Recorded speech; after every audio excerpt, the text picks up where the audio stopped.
right, welcome back. This is the Something Ventured podcast. I'm Kent Lindstrom. I am your host. My guest today is Ryan Petersen. How are you doing? I am great. Thanks for having me on the show. Thank you so much for doing this. So Ryan is the CEO and founder of Flexport, and I will have him explain to you what that is in a minute, because I'm sure there's no way I'm going to say what it actually is correctly, but it's a logistics firm. It was a Y Combinator company that Paul Graham, who's the founder of Y Combinator, told Bloomberg News there will be more international trade because of Flexport, and international trade is a very big thing for there to be more of. You were the CEO of Import Genius, went to Columbia University, and spent some time in China as well. So what a journey. So what is Flexport? Flexport's a platform for international trade. So we help businesses buy and sell products all over the world. They invite their suppliers or their customers onto the platform. So it's a B2B transaction network. And we provide all of the services. So we both connect them to those vendors in a way that lets them chat with them in unstructured, sort of like a Slack type chat environment, but also lets them provide structured data, so placing orders through to those factories or providing those to their customers. And then from there, execute those orders. So actually turn them into freight. So the factory makes the goods, and then we, at some point, they trigger a shipment to get picked up. We pick it up, and then we ship those by all modes of transport and deliver it. And so what it's really becoming, the reason we call it a platform is because, one, you're inviting all these companies into one place, and there are so many services required in global trade.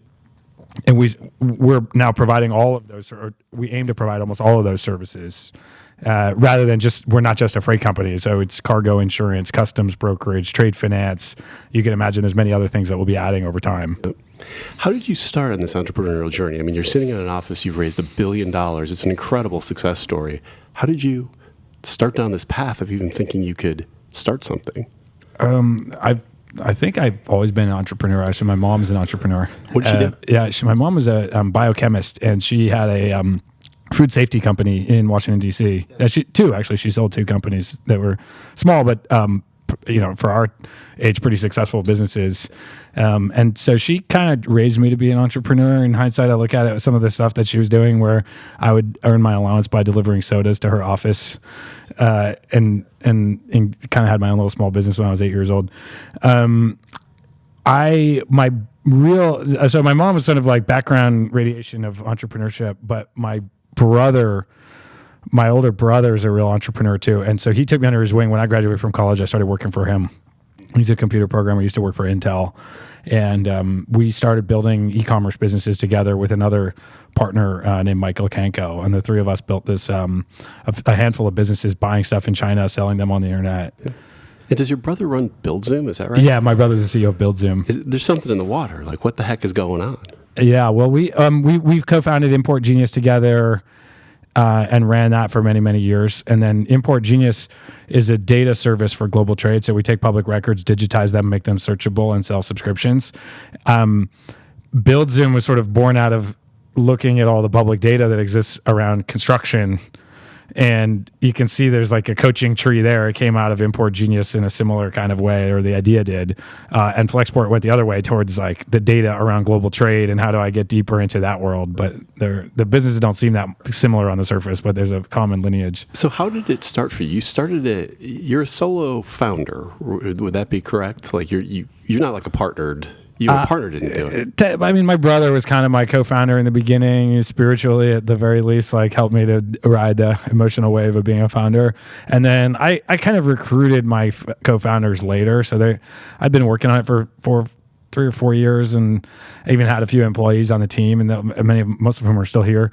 But a couple of folks that were more senior, so my COO, my CTO, my chief revenue officer, they've become my real partners in running the business. And I recruited them 4 years into the journey, but I treat them like co-founders, and they're my partners. So when you started, what did you see? Like, what did you say, you know what, this ain't right. Like, something's got to change.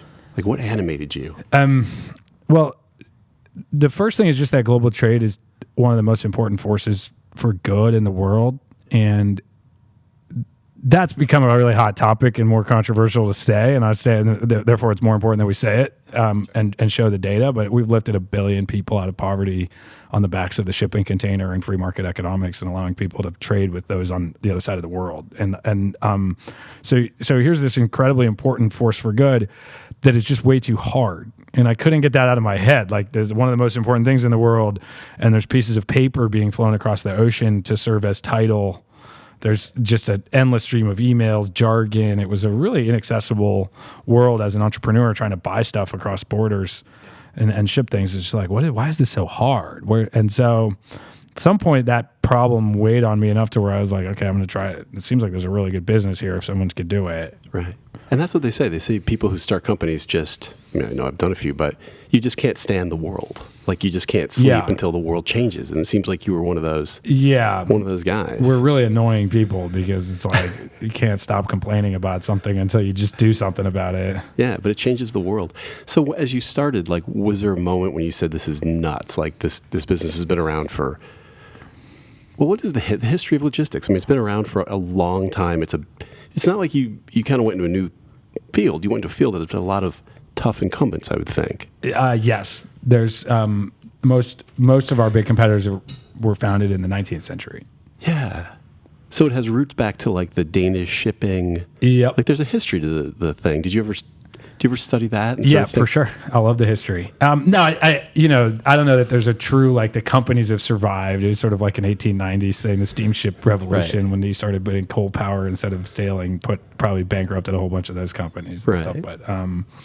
But yeah, I'm fascinated by the history of trade. I think it's a really wonderful subject. Like, how does that part of it animate you? Do you ever think back and say, the people who are doing then what you were doing now were changing the world too? They were just doing it on sailing. Well, I don't know the business, but I assume sailing ships, trains, things like that. Used to be a lot uglier business, like robbery and piracy and stuff. So, but even going back, I mean, the shipping container is not that old. It was invented in the 1960s and really revolutionized trade. It used to be, we have these photos around the office I can show you later, but you can, where they would just hand unload cargo, like guys pulling on ropes and bundles and pallets and like backbreaking work until not that long ago in the 60s, 70s. And it's still very much in our built environment. Like the waterfront in San Francisco is still a lot of it's been redone, like by the ferry building in north. But if you go south, all those warehouses are basically abandoned. And those piers were all that moved over to the container port in Oakland. But that used to be a very active, bustling waterfront. And we still haven't figured out what to do with it. It takes 50 years apparently to repurpose these things. And a rough business too. I know I'm getting my knowledge of the shipping industry from black and white movies. Okay. But it seems like a lot of bad things happen at the ports and at different points. We're a couple layers of abstraction away from that, thankfully, where we don't have to deal with sort of like the port workers, the union workers, et cetera. We work with the companies that, the port terminal himself has to employ that and deal with all those challenges. Those are really challenging problems that we don't see firsthand or read about it in the newspaper. It's interesting. It's always interesting, but it doesn't affect us directly. So what were the early days like? Like when you start this thing, like what are you doing? I mean, you didn't have $1 billion when you first started. No, and in fact, I never wanted to raise venture capital for the business. I thought I'd done a bunch of companies; they were always bootstrapped. I never really was part of that circle, and very much an outsider.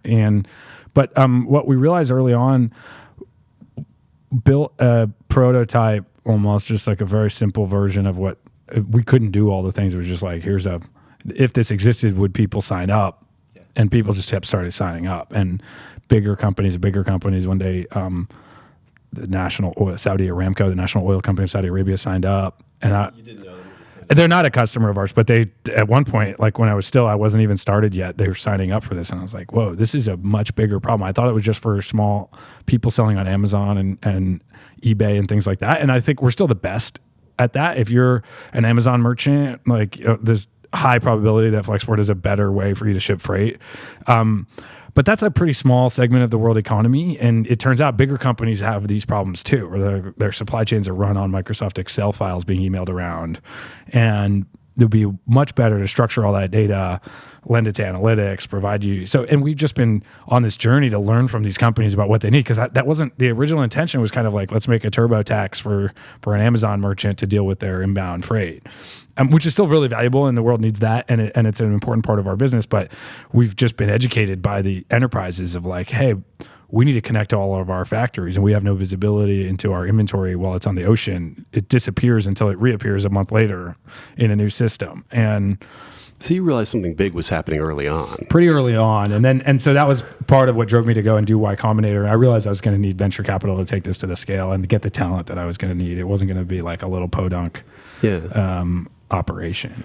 And how did you feel at the various stages? I mean, you'd never run something that big before. When it started to be 10 people or 30 people or 90 people, how did you feel? Did you feel like I got this, or like, oh crap, this is another?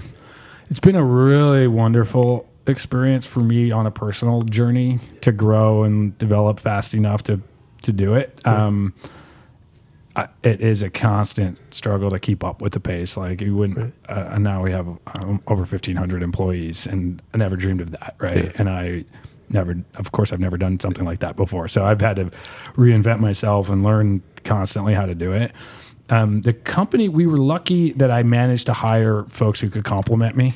Yeah. Like I'm a very creative, entrepreneurial type, and I want to say yes to things and go and get it done. Yeah. And I've had to hire folks who are more of the disciplined operator type that can say no to things and challenge and make sure you stick to a budget and do some of the harder stuff that is not in my nature on some level. Yeah. So my COO, for example, was 13 years at Boston Consulting Group, and I was very lucky to hire him when we were still like 8 people. Yeah. And he had consulted with all the major logistics companies in the world, understood their problems, understood how their organizational design, compensation structures, other things created some of those problems. Yeah. And so we put in a lot of systems pretty early on to help us scale, like how we're organized. We really spent a lot of time, and I think that set us up really nicely for success.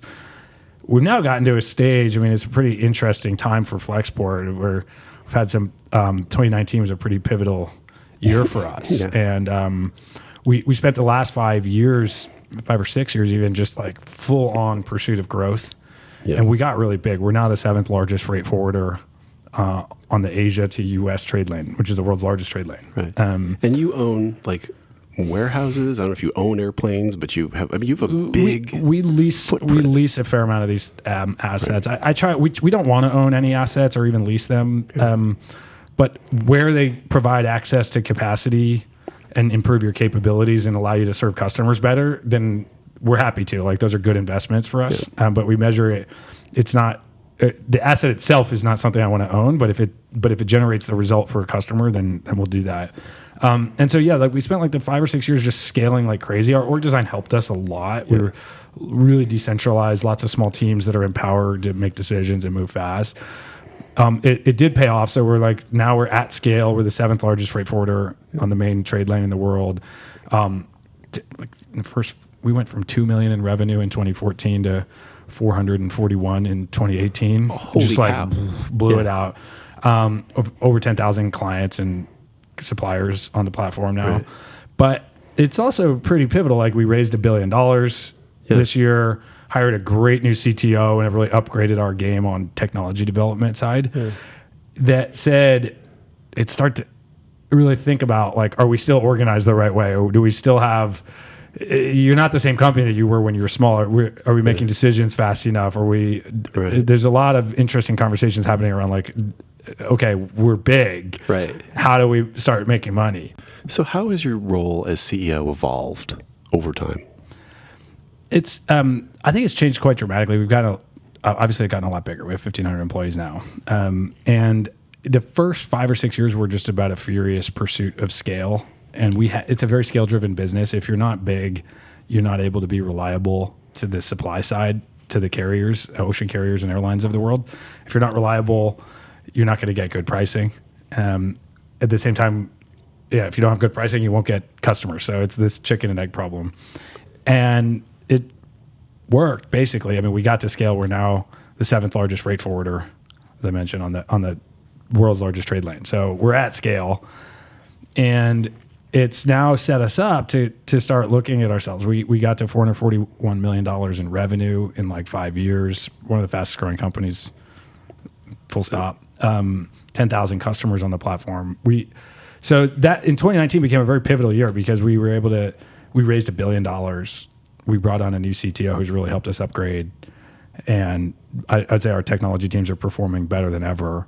We built this whole set of new businesses where we now provide cargo insurance, trade finance, which is an inventory lending business, customs brokerage. These have become really high margin services and very valuable to customers that we provide on top of just core freight services.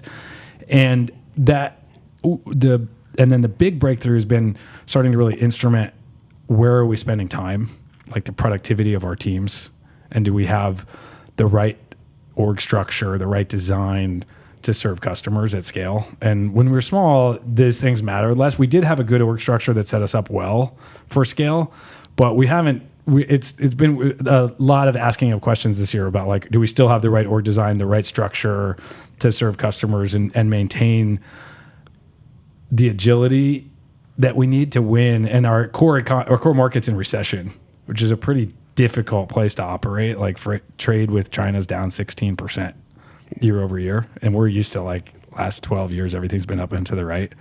And so that's been a lot of things. We've automated a lot of tasks that we used to have to do manually. There's just a lot of questions to ask about, like, do we have the right structure? Are we set up well to win? And it's kind of an obsession of mine of like making sure that we have the right culture and the right structure to win in a downturn.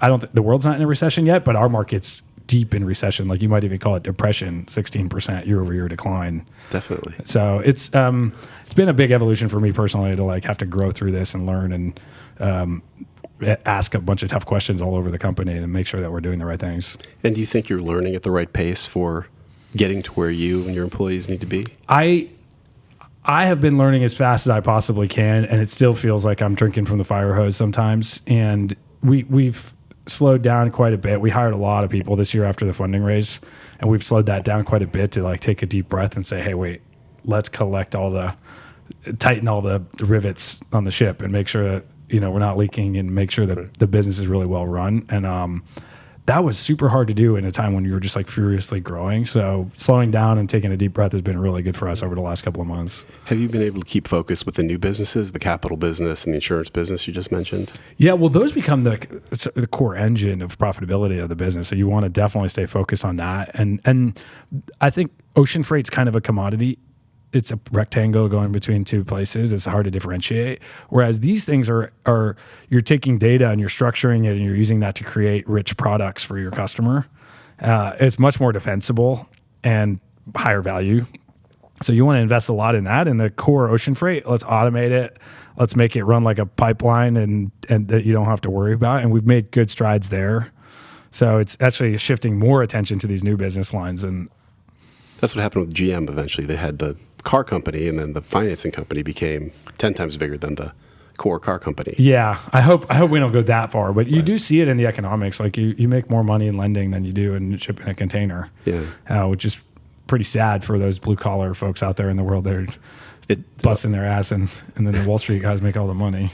How does the $1 billion conversation happen? Like, how does your mind come to a point where you're like, you know what? There's such an opportunity here that $1 billion is actually something that somebody would give me. It's kind of a mind-boggling milestone from, I'm sure, where you started. Yeah. We live in interesting times. Yeah. And we had been approached by SoftBank we got to know them over a period of years.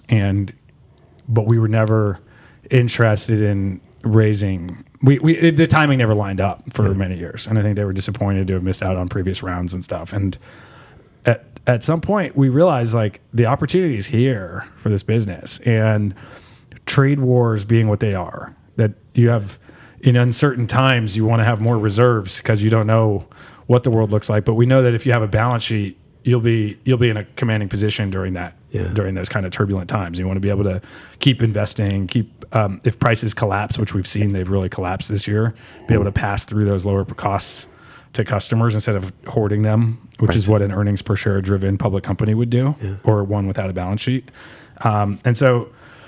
But we're just really lucky. If I had made a business plan that said we would raise $1 billion in year 6, otherwise, have a trade we didn't need to raise that much money. But I'm glad that we did, because the core market that we serve, which is Asia, the US, is down about 16% in volume, and on dollar value, prices have also fallen. So in dollar value, it's down even worse. And just having that money lets us go, hey, let's keep investing, let's keep playing offense, instead of saying, how do I, it's a much more comfortable position to be in. It's interesting you say that about the balance sheet. I recently read the book. There's a book called Cokelands, the history of the Koch brothers and what they built. I'm forgetting their politics. That's part of it. But just the thing they built is this petroleum, fertilizer, fuel company that can survive anything. Like when prices collapse for energy, that means they can sell fertilizer cheaper. When energy prices go up, they sell gas for more.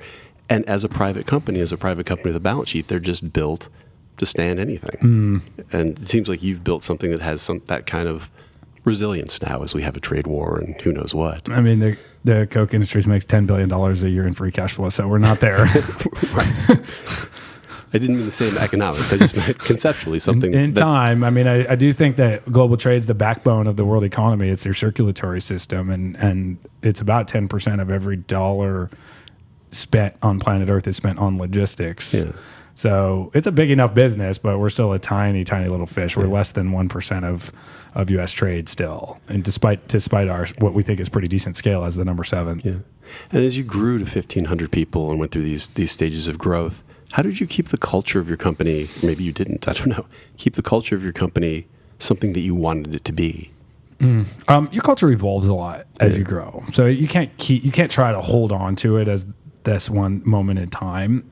You do want to have core principles that we hold on to. And so those we've never wavered on as our core values. And those have been a guiding principle to make sure that everything else is pretty negotiable. But the values and then the behaviors that are attached to those, we want to be really clear about those during our hiring process, during when we promote people, et cetera. And the challenges in culture that have emerged over time as you got bigger tend to be around decision-making. When you were small, you didn't need a lot of frameworks for that. It was just like empower everyone to make decisions and go fast. As you get bigger, you really need to focus on that. On customer obsession was never a problem for us. Like that's one of our core values is empower your client. And as long as that's what so I'm starting to spend a lot more time on the front lines, visiting customers, making sure I'm really understanding that we are living those values, and that's serving us really well. The customer obsession is there. It's our main competitive advantage, to be honest, even more than technology, is like we're actually playing the long game with our customers and trying to help them win. And then we'll win if they win. And what has the trade war done to you and your customers? It's been painful for the customer, and we try to remind, as much as we're like, oh, our market size has shrunk, that doesn't matter that much. Like, in fact, we're growing in a shrinking market, which means you're on a market share basis, you're winning. But the customers have had their economics turned upside down, and you need to be there for them and come with solutions that can help them. So there's a lot of different solutions that you can do. The most common one right now is shift manufacturing from China to other countries, and we're seeing a lot of that. And we're set up to do that reasonably easily for companies. If they want to ship out of Vietnam, we shipped to 109 countries last year. So we can help you move that pretty quickly, at least from the logistics standpoint. Finding a factory is another problem. But just understanding quickly, within an hour of Trump passing or the administration announcing a new tariff, we are able to pull, here are all the customers that are affected by this, the exact dollar amount it would have cost them. Here's what it's projected to cost you. We're calling within an hour. And that's just like really lets us stand apart as a company that cares about our customers versus a traditional freight forwarder who maybe doesn't have the database to pull that and the culture of customer obsession to make sure it happens within an hour. So every time it's a bit of a fire drill for us to make sure that we're actually still able to be agile and respond quickly to that change. I mean, you hear some of the stories. Like I heard somebody, their business is selling lobster, and they sell lobster to China, and there's a tariff on, probably not lobster, but on animals or something. Okay. And they're like, I'm screwed because everyone just buys it from Canada now.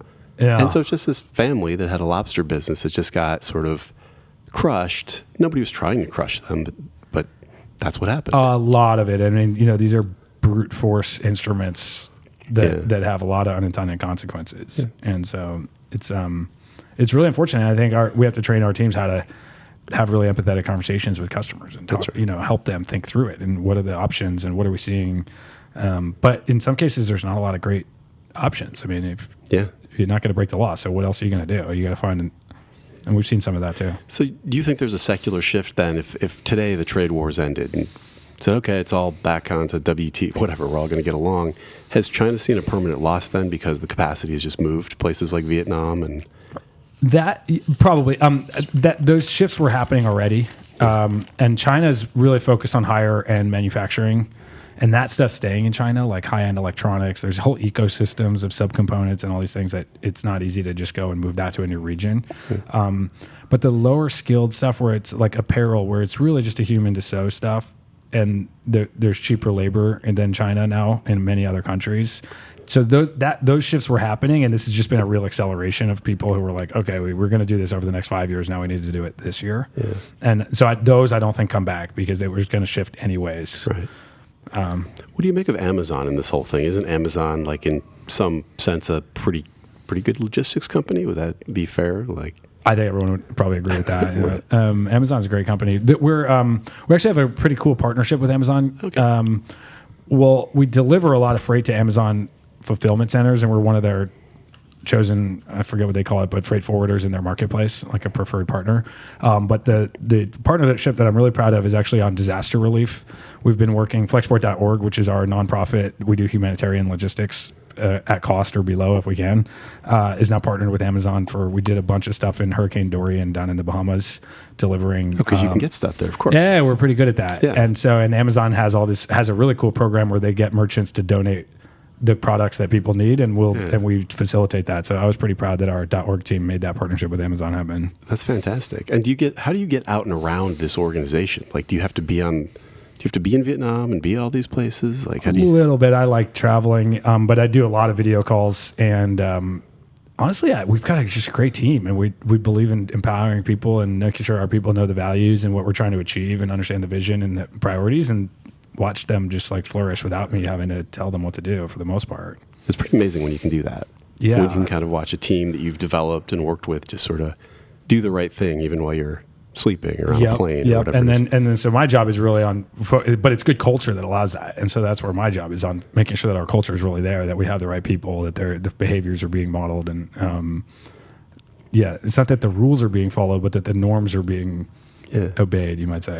What do you see? Do you see anything from your perch about the future of shipping? Anything that you sort of say, oh yeah, drones are going to be loading ships at sea, or anything kind of fun we should be looking at? I don't know that it's going to affect the ships themselves. There's some near-term stuff, like the world is just the IMO, the International Maritime Organization, passed a fuel. They're banning sulfur in fuel starting on January 1st. Huh? This is something that everyone should be watching because there's not enough of the new kind of fuel that's required. Yeah. And it's going to I think it's going to create some chaos. It's basically they're having to buy higher end diesel than what they use now. It's good for the world. Like, they're burning really ugly stuff. Yeah, sure. But it's going to create some real chaos over the next 6 months. And as the world tries to shift to a new kind of fuel, it's probably a good dry run for other changes that we need to make to adapt to climate changes and things like this. Longer term, I don't see a lot on the ship itself. Maybe someone comes up with some cool innovation. I hope so. I would like to see something. I'd like to see is I don't know why we unload these container ships one container at a time still. It seems like that was invented in the 60s and hasn't really been challenged. Like, it takes 2 days to unload a contaiter ship, so you have this $300 million asset sitting there for 2 days every 5 days. Yeah. It's like 40% usage. That's interesting. Seems to me you could develop some kind of magnetic, I don't know what it would be, let's unload 20 at a time, Pez dispenser style. Someone's got to think of a better solution that was done in the 60s. That's an area I think I would be keen to work on someday. The bigger changes, though, happen inland, and it's about e-com and how do you position inventory close enough to your customers. In the old world, you would have one distribution center in Kentucky and you could serve everybody from there on a 7-day delivery time. But if you want 2-hour delivery windows or 2 minutes with drones, your products have to be distributed. It's sort of like edge caching in every neighborhood and every zip code. And that's a pretty big departure from the old world. I think Flexport's pretty well set up for that because we have tech and APIs that let you make these decisions with software instead of humans on the phone deciding where to ship the stuff. And what is the smallest thing? This is just a question that occurred to me. What is the smallest thing you would deliver? Like what's the difference between you and then UPS and I get my, laundry detergent from Amazon? Yeah, we're sort of, think of us as when you need to ship a full pallet or more.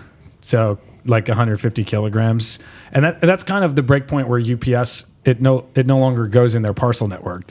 It's too big to go down the conveyor belts. It's too big for a driver to pick up. Right. And that goes into the freight networks instead of in the parcel delivery. Yeah.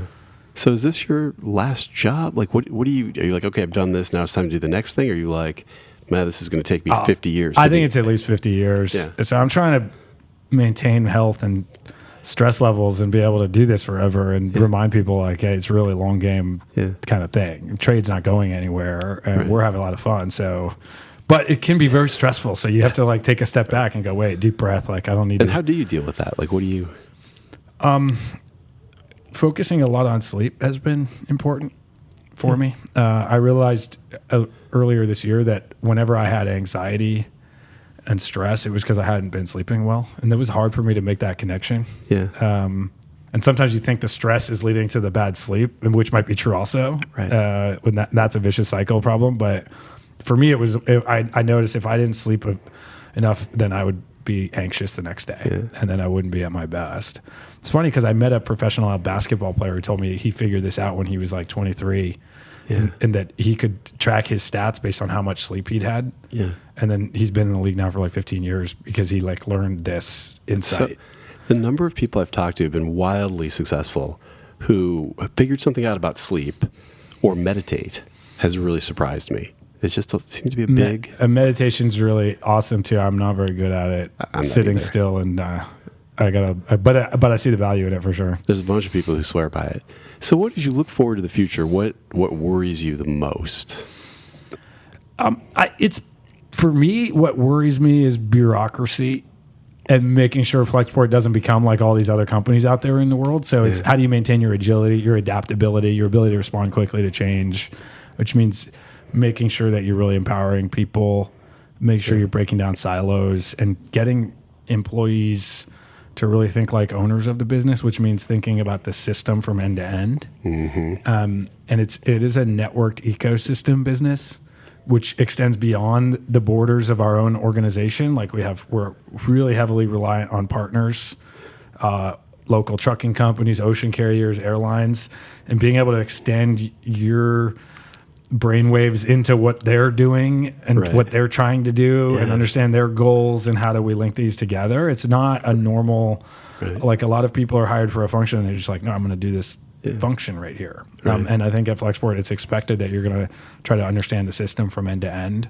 and not find local optimizations in a global network because those can cause a lot of problems. Do you guys ever see things that are just because of who you are? You always like, I don't know, a bunch of sawdust is getting suddenly shipped from one country, or just some crazy thing where you're like, oh, wow, I wonder why that is. And you're like, oh, this is what's happening. For sure. And I sometimes call us like a backstage pass to the world economy, like what's really happening. We chartered a whole plane full of fidget spinners once when that fad was happening. I love these fads. Every now it's like blows up and we ship a whole ton of weird stuff and then it goes away. You guys should open a trading operation. I find that to be quite interesting. But yeah, there's lots of anecdotes, we're behind the scenes on all these things, and it's one of the things that makes it fun. We're kind of like a little business school for our employees. You get to watch which businesses are thriving, meet the people behind them, kind of see how it contribute to that success, help them grow.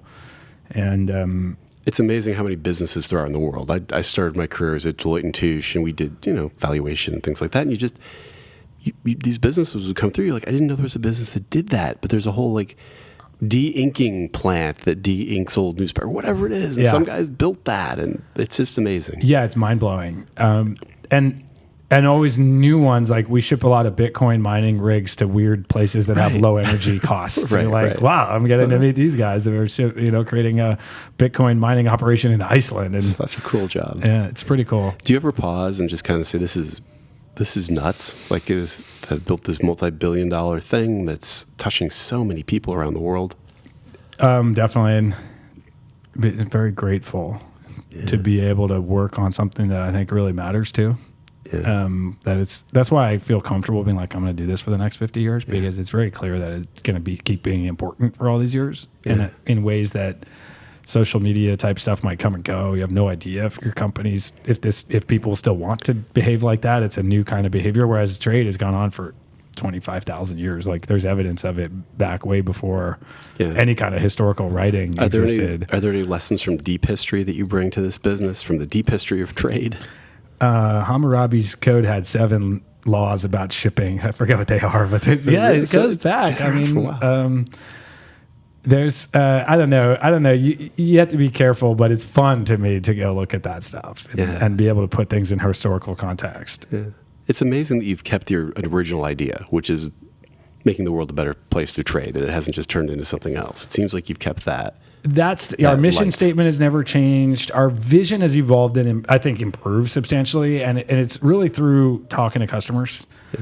And they taught us things that we didn't know. Talking to vendors too, like getting out there and learning from the ocean carriers and airlines what their needs are. Yeah. So for example, in ocean freight, it turns out, and I had no idea that this was true when I started, but 30% of all the ocean containers that are booked to go on a ship get canceled and never get loaded on the ship. Canceled by the company shipping the freight. Interesting. Not by the ocean carrier, but by the forwarder or by the importer or exporter.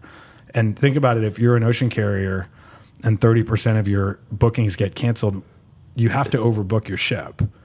Right. Because otherwise you can't sail 70% full. You'll go bankrupt. Right. So now you have to overbook. And now the importer it's a game theory thing. I know the ship's overbooked, so I'm going to book twice with 2 different ships. And then I'm going to cancel one. And so you get these horrible, vicious cycles. And like, I never would have imagined that that's how the world was working. So you got to hear about that firsthand and go, hey, maybe we could solve for this with better forecasting and data science. Yeah. And we've got our cancellation rate down to 1/3 of the industry average. Yeah. And then they reward that with more reliable service. So, because if someone's getting kicked off the ship, it's not going to be me. I'm the reliable one. Yeah. So you got the cycle. Well, I didn't envision that. It's only through talking to people. And so what I have to remind our team is this industry is not built from first principles on logic. There's a lot of historical precedent and things just are the way they are. Right. And you'll never figure that out with a bunch of geniuses at a whiteboard. Like you have to go talk to the customers and the vendors and like put yourself in their shoes. Yeah. Ask them. I mean, I asked an ocean carrier COO once, how can I help you make more money? And he said in 30 years, none of his customers ever asked him that question. Yeah. And like, wait, of course you got to ask your vendors, how do they make money and how can I help? Right. Yeah. So it's kind of wonderful to work in this industry that these principles we take for granted in Silicon Valley, but I think they're new in an old industry. Yeah. Well, let me finish with this. What are you most excited about? Like for the future, for what you guys are doing? Like what really just animates you and just says, you can't even imagine what this is going to be like when it works. It's really about what happens when you get the network effect really humming. So every time we get an importer, we get 4.4 exporters added to the platform, invited by the importers. Yeah. Today, those exporters, they don't really invite other importers. About 10% of them on the platform are trading with 2 importers, but it was just sort of a coincidence that 2 different importers added the same exporter. Yeah. And we've got a lot of R&D efforts into the user experience for those exporters around the world to make them love the platform as much as importers do. Because if you get that to every exporter invites 1.1 importers, and then every importer invites 4.4 exporters, you're going to have sort of Facebook-style viral growth in the freight business. That's incredible. So that is exciting and horrifying at the same time, because then we'll have to be able to serve, scale the business to be able to serve all those people. But we're up fantastic for it, and it's that's the big exciting thing. Is like, how do I make this really rich network where everybody's here and trading in the same place? Right. And so your brother and you now, what is he off doing his own thing and not involved in this business? Is that my brother's my coach, and he tells me the hard things that I need to hear when so he's still involved. I work with him in the evenings on weekends and stuff. One of my favorite things in preparing for this was that on LinkedIn he wrote an endorsement of you for being a good brother, which I thought was a very specific endorsement that That was very sweet of him. It was very nice. Yeah. Very specific. I think he's just trolling me, but yeah. His Twitter handle, I made my Twitter handle types fast, and he made his types faster. That's pretty So funny. there's a bit of rivalry there. Oh, man. This has been fantastic. Thank you so much for doing this. Thank you. Yeah, it was great to be on the show. All right, this is the Something Ventured podcast. My guest has been Ryan Petersen. Thanks so much.